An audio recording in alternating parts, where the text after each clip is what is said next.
Hey, welcome to Garden Fork Radio. This is Eric. I have a YouTube channel and this podcast. It's all about eclectic DIY, gardener, maker, and today, Labrador and Newfoundland puppies and dogs.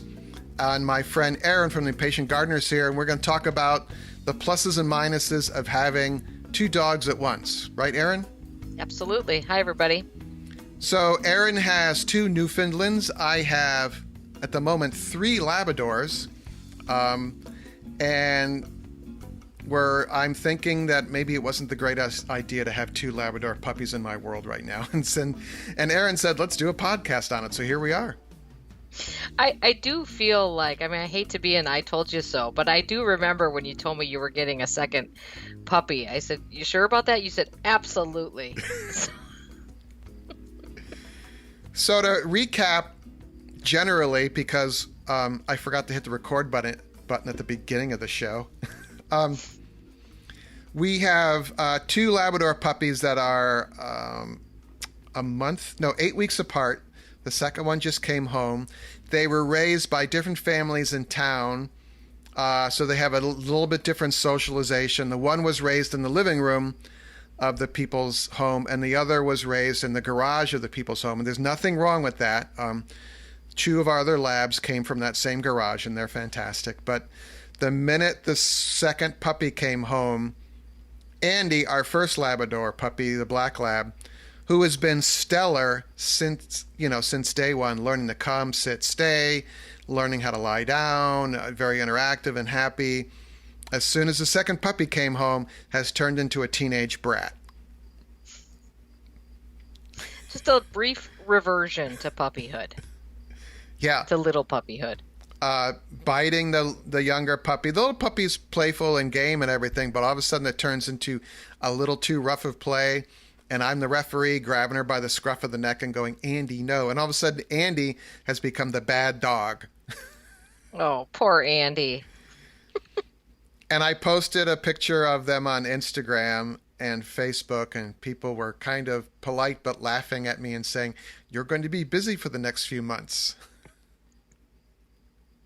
But I will say this, to your credit, your point when we talked about this was I've had a similar thought before, which is just go through puppyhood once.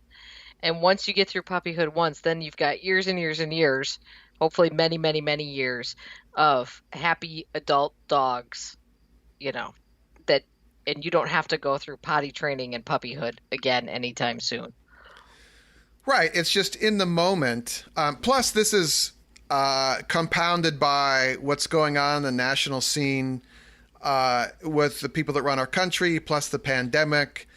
And it can all be a little crushing, and all of a sudden your puppies are trying to kill each other.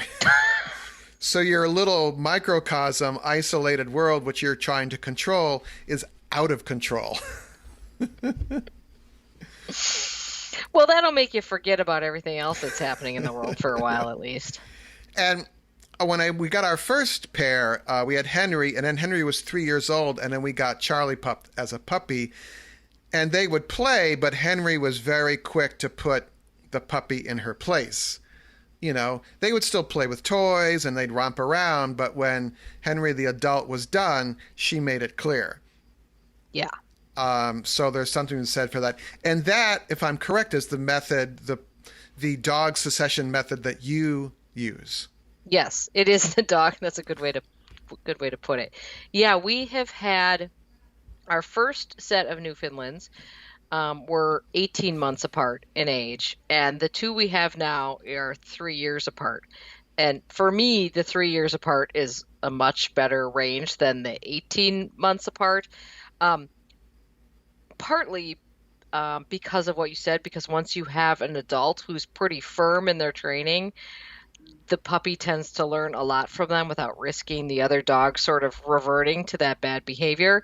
But also I hate to be a downer from the get-go, but thinking about the end-of-life stuff, our dogs died very close in age or very shortly one after the other. And that was bad. And we had a cat die in the middle of all that too. And that was all hard. And so, to be honest with you, it was more about the end of life that made me separate the dogs the second time around more than it was the beginning of life because I just didn't want to have, lose all these animals at one time again. Yeah, I was thinking about that because we lost Charlie Pup rather abruptly. She contracted hemorrhagic gastroenteritis, which is I think the intestinal tract just bleeds internally, and it kills smaller dogs like Yorkies.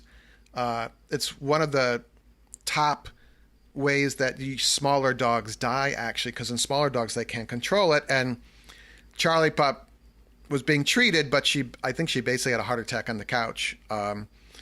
But that was rather abrupt. We didn't quite expect her to pass that quickly. And then Henry is 14 and a half and still driving us crazy, you know? So there is, Well, how but is Henry dealing with the puppies? she just snaps at him and they leave her alone. Well, see, I mean, that's good. They respect adults, and that's good. They learn a little something from that. Yet when they go to sleep, we have a huge dog bed. This is too much information, maybe. Well, it's enough information. But there's a great dog bed company called K9 Ballistics. The letter K and then the numeral 9 Ballistics. I'll link it in the show. And I don't get an affiliate link from them or anything. And buy directly from them. You can buy from Amazon through them, but it's better to buy directly from them. They make these great dog beds, and we have a huge one that's bolstered. And Henry lies down, and then the puppies pile on top of her, and she doesn't mind it. Oh, So that's very interesting, considering during the day she wants nothing to do with them. You know? interesting. Maybe she likes to know that they're just gonna sleep. Just stay here Yeah. and sleep, darn it. I don't know. Maybe there's a nurturing thing there. Maybe it's just, part of because when they're in a den, I mean, they're descended from wolves, and wolves live in dens, and they all pile. It's multi-generational in the den, I think. So I they're think so too. they're Yeah, piling on grandma, or mom. So right. So would you ever go back? So now that you've had, always had multiple dogs mostly, would you ever go back to having just a single lone dog again? no, because the biggest one is the separation anxiety that I see in dogs that are left home alone all day.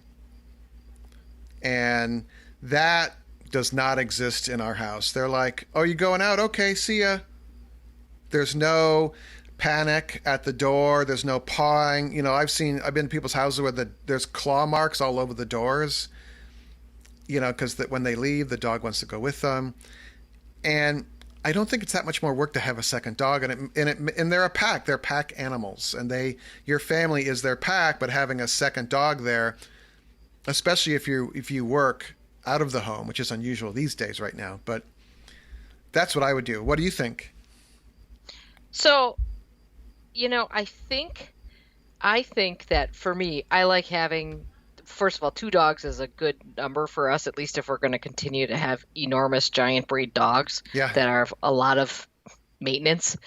Um, Two is a good number for me, but I think it's a good number mostly because it makes me feel better, not so much necessarily the dogs.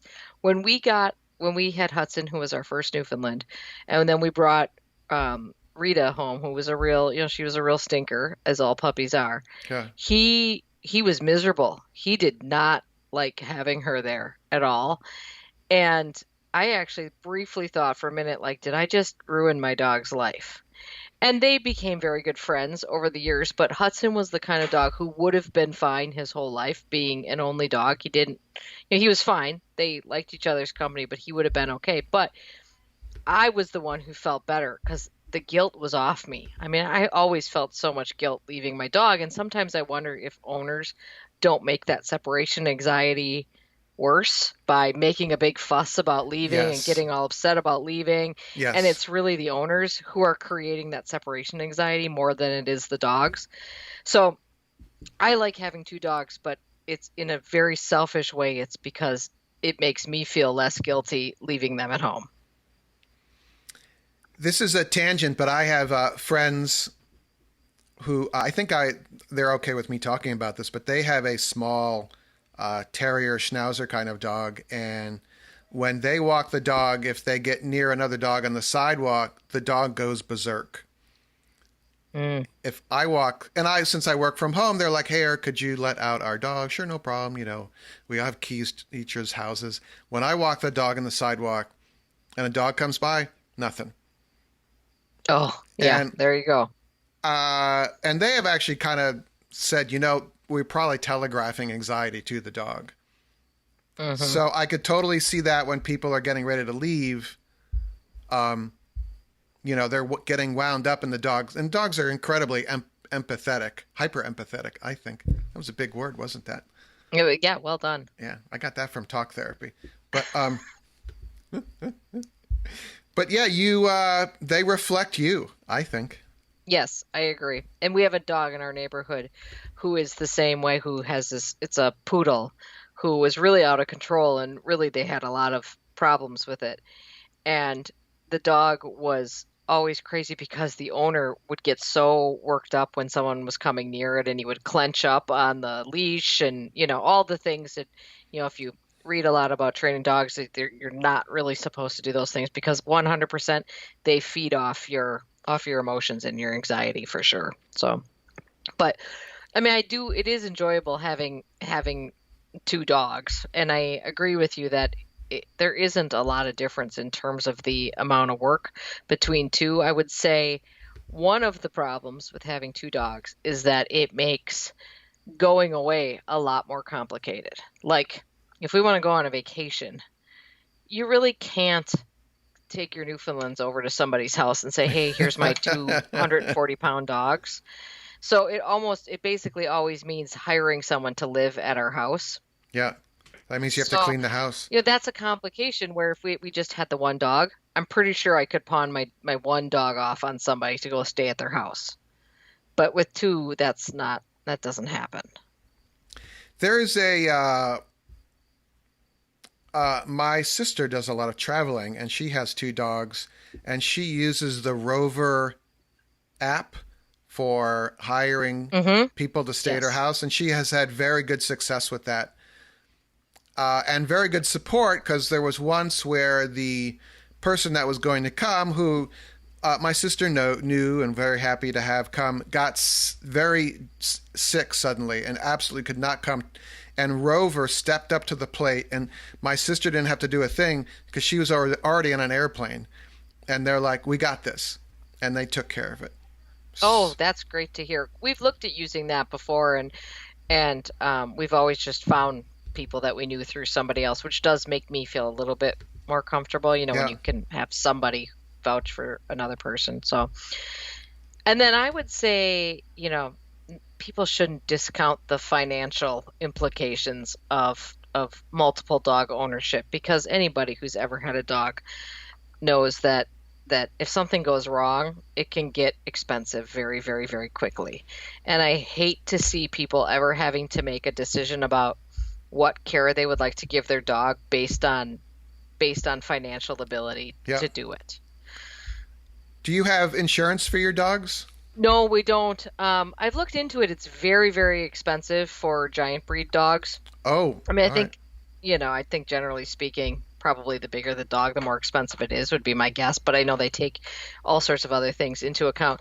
We sort of did the math on it, and we figured that if a dog had what we call one major event, like that would be like a knee surgery because they blew out a ligament or Right. something like that, that paying for that was still less than insurance over a 10-year lifespan of a dog.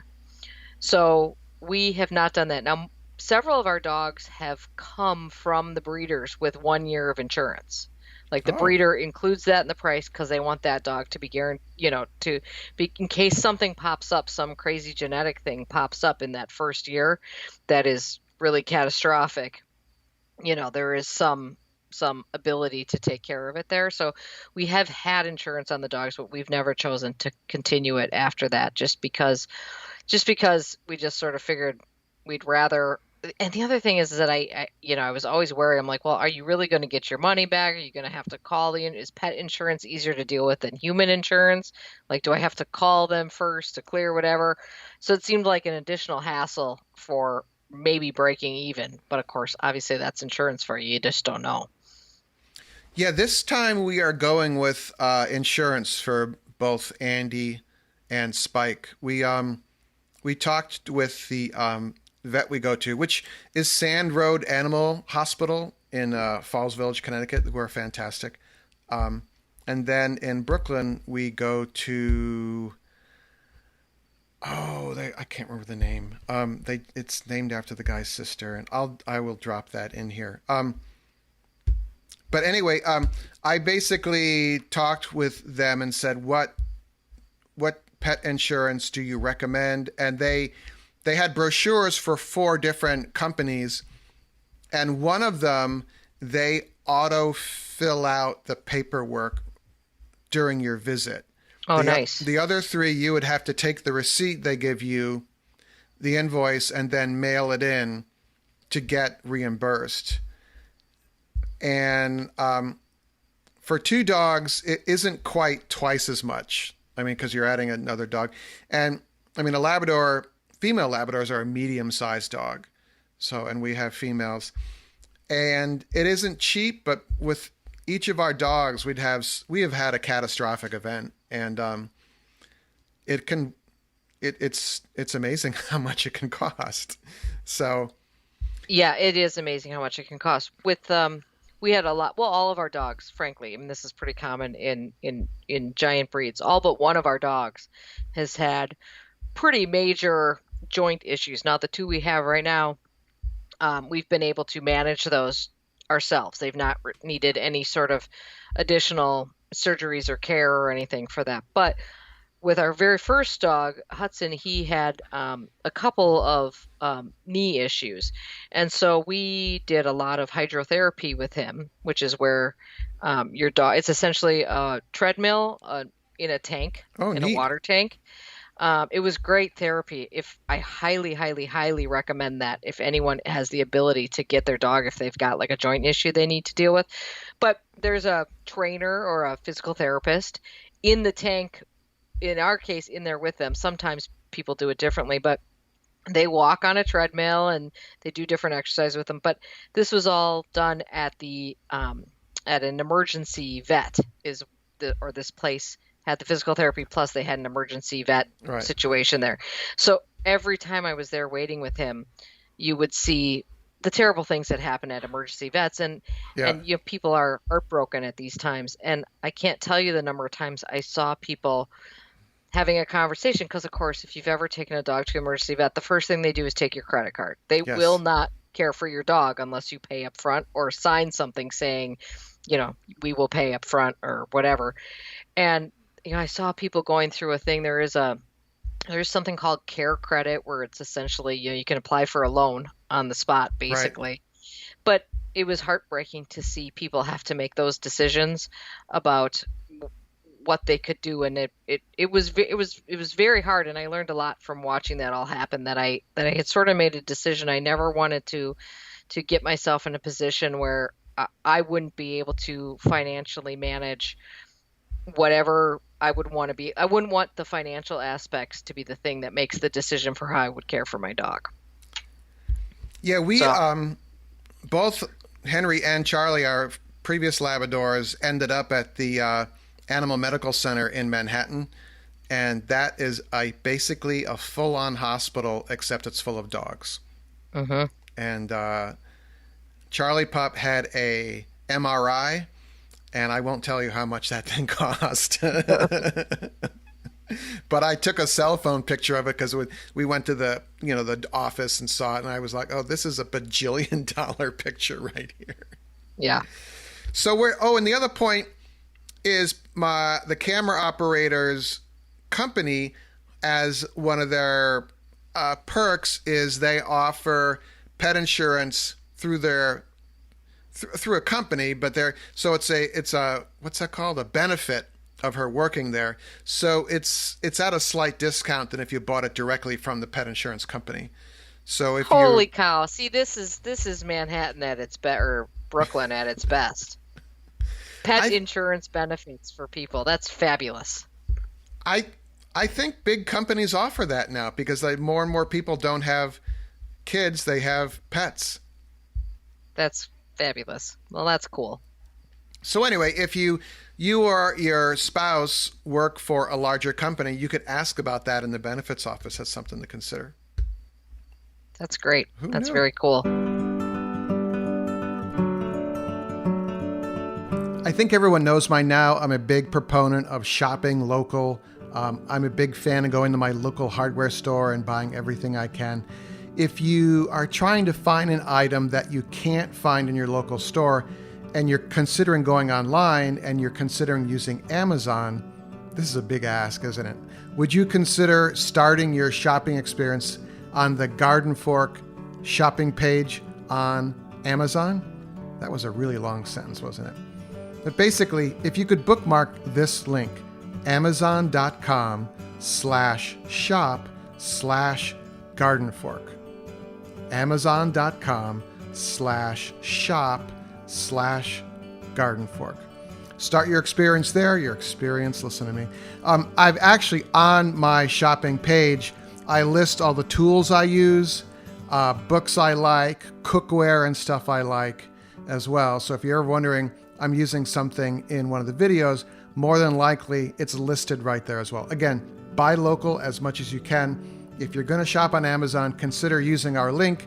We get a little finder's fee, and that helps pay the bills. And I'd super appreciate that. All right? Thank you. Back to the show.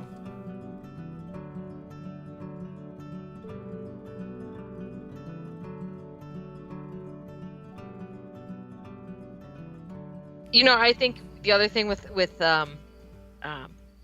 I know this is going to sound funny, but one of the considerations for us when we think about how many dogs we have is how big of a car we have. Yeah. I know for most people that's not a concern, but if you are looking at bigger dogs, you do. I mean, I drive the kind of car I drive for two reasons, and it's only for dogs and plants. There's no way I would be driving. I would have something little and sporty if it weren't for those two factors. So, those are all just really small little things, but it sort of adds up when you're sort of making that decision about whether you're going to have multiple dogs or not. The Toyota RAV4, I think, is the way to go if you're going to have two dogs. It's a good car for it. I looked at it, didn't buy it. Yeah, I have a Subaru Forester, but my sister and a friend have the RAV4, and I think I would go for that. This is the same size car, but what we're doing with these puppies is we're teaching them how to use the dog ramp from the get-go. Smart man. Because I realized Charlie Pup had really bad arthritis in her front wrists because, first of all, she would pounce to catch the ball. Whenever we threw the ball, she would pounce on it and then grab it with her mouth, to return. But they both dogs jump off the back of the car onto pavement, and that can't be good for your dog's wrists. So it's a pain to pull the ramp out. I have a really good one I will link to in the show notes here. It is well worth, it's like $110, but if I can get them to use the ramp, I will save their wrists. I will save plus arthritis bills for that. So yes, from the get-go, they're going to be using the ramp. Interestingly enough, we have the opposite problem, which is that, it's when you get a Newfoundland, it's really stressed to you. It's really, well, any big breed, and I think this includes Labradors too. Like, don't let them, especially when they're young and they're going through the big growing phases, don't let them jump off of things and whatever, because you can do a lot of damage when they're young. That, of course, becomes a problem later on. So I didn't allow my dogs to jump anywhere, anytime. And to be clear, I cannot make my dogs jump into anything now because we didn't do that when they were young. So that means we have a dog bathtub. I mean, literally, it's like 18 inches they have to jump into. Right. That doesn't happen. They won't jump in or out of the back of the car. So yeah, we, by the way, use something called, I think it's called the pet loader, and it's actually stairs. Oh. So it folds up smaller than the ramp. But and then you can kind of stretch them out to be any sort of, if you want it to be a more gradual set of stairs, you can kind of adjust it, and it works on any height of vehicle. And that has it's heavy, but it has worked. We've got the industrial sized one, of course, but it has worked really well for us. Well, we'll link to that in the show notes. And the dog ramp I have, which is aluminum and telescoping, so it closes up. And also the Canine Ballistics, who are really neat people. I had to return something once to Canine Ballistics, and to ship it back. I mean, the deal is you have to pay the shipping, but to ship it back, it was quite expensive. It was a big bed. And I said, this is just so expensive, I'm just going to keep it. And they said, hey, tell you what, if you're not happy with it, donate it to a local shelter, and we'll give you 50% off your next dog bed. Oh, that's cool. That's great. That's really cool. So I was sold. So anyway, I'm a foamer. I can't remember the right word is, but I'm a big advocate of canine ballistics. So I wanted to touch on training because for the first time this is the second time actually. We're using an online training rather than in-person training. What do you do, Erin? So we trained our first three Newfoundlands. I took them to in-person training with a dog trainer here, and before we got our most recent Newfoundland, Dorothy, who's 3 now, that trainer had retired. And actually, even with the dog before that, she had said to me, she goes, "Why are you still coming here? You know all this." But there's something about training in a group setting which is helpful to make them get used to Right. behaving around other dogs. Some structure. Although her training there was never interaction with dogs. She had always said, if you need to socialize your dog, that's not what you're doing here. Here you're training and your dog is learning how to behave around other dogs without necessarily socializing with them. So she was great, but she retired. So with this last dog, I trained her on my own using most of what we had learned there, although I had done a lot of online research about some other things. And there was some things that I did that I was really happy with that worked much better than the training we had been doing before. Oh, neat. So the big one is, I would say, I can't even remember where I pulled this all from, but there is a sort of a program called Puppy Culture, which is mostly meant for breeders who are raising litters of puppies, and it's early exposure to all sorts of things, but it goes to the next stage of dealing with young dogs. And their big thing was, you have to teach a dog to walk properly off a leash before you put them on a leash. And I did that with Dorothy, and she is our best walker. She will walk leash or no leash. She is right there, perfectly walking. She never pulled once on a leash ever, which is a nice thing to have when you're dealing with a Newfoundland. So that was our one thing, but I'd love to hear what you're doing for training. Well, first about the thing with the walking, we walk in the woods with our dogs on the trails, and Andy, the puppy, is already the leader. She's 20 feet ahead, and she knows the command, hold it up, and she waits for us to catch up to her, and then she runs ahead again. She's like the leader of the pack, and I never thought to kind of verbally get them to heel without a leash. I never thought of that, so that's kind of a lightning bolt in my head here. Wow. Yeah.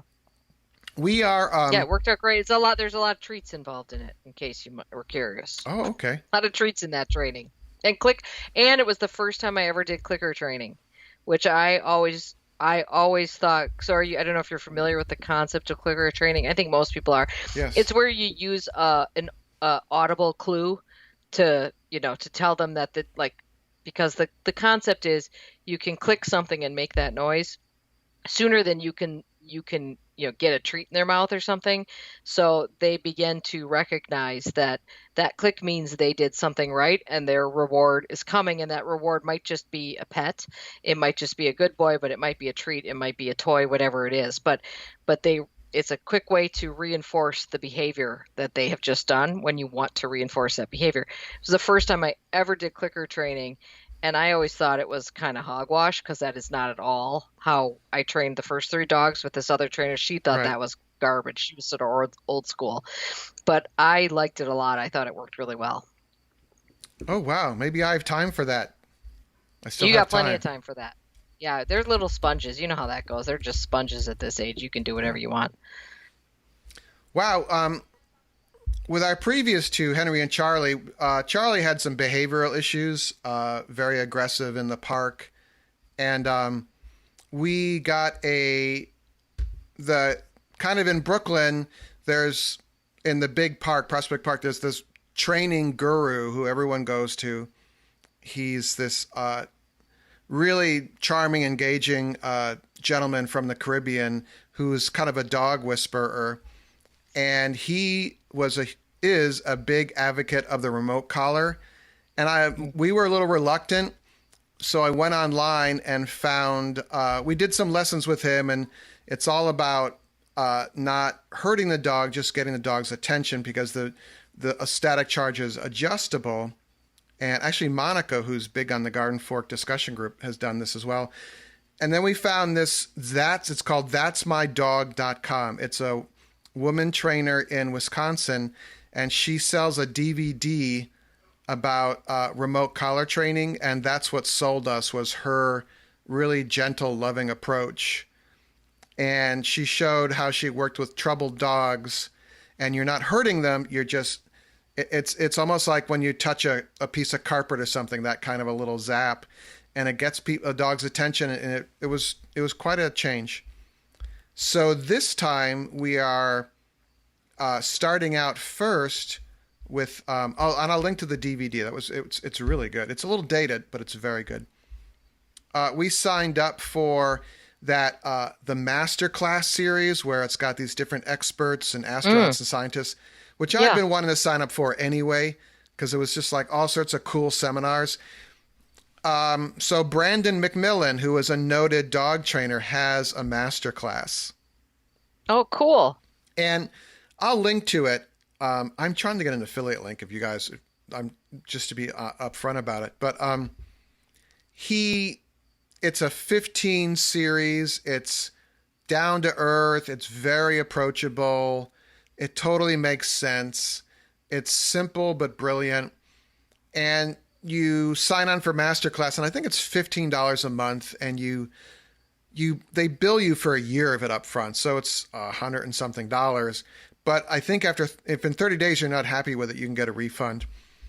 But I mean, your dog training is going to be more than $100, $150 or whatever anyway. So, and then you get access to all these other cool classes. Yeah, so that fee gets you access to the entire Masterclass catalog? Yeah, so it's like 86 nice. classes. And Cool. As a secret aside to Eric's World, I've always been fascinated with being an actor, even though I think I would be horrible at it, and being a stand-up comedian. Really? And there's a ton of classes done by actors and a couple of them by stand-up comedians. Oh my God, I love it. So I will link to that in the show notes here if you would be so kind as to use the link I'm going to provide you.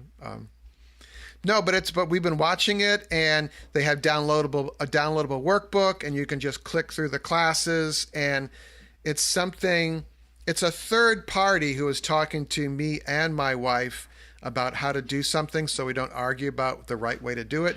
We're being told how to do it. All right? Yeah, that's helpful. The camera operator just walked in as I was saying that. She's like, "What are you talking about?" So yeah, the remote collar training works amazingly well. We have some neighbors who have some Labradors who wander, and they can't take them off leash anymore. And I did the remote collar training with them, and it's like night and day. Yeah. I mean, I would say that there's a lot of different ways to train dogs, and I think people have to find the type of training that they're comfortable with and that seems like a good fit for them. Do something. Because the worst thing you can do is like teach your dog to sit and then call it a day. Yeah. That's just a recipe for not having a great experience with your dog. A well-trained dog is a joy.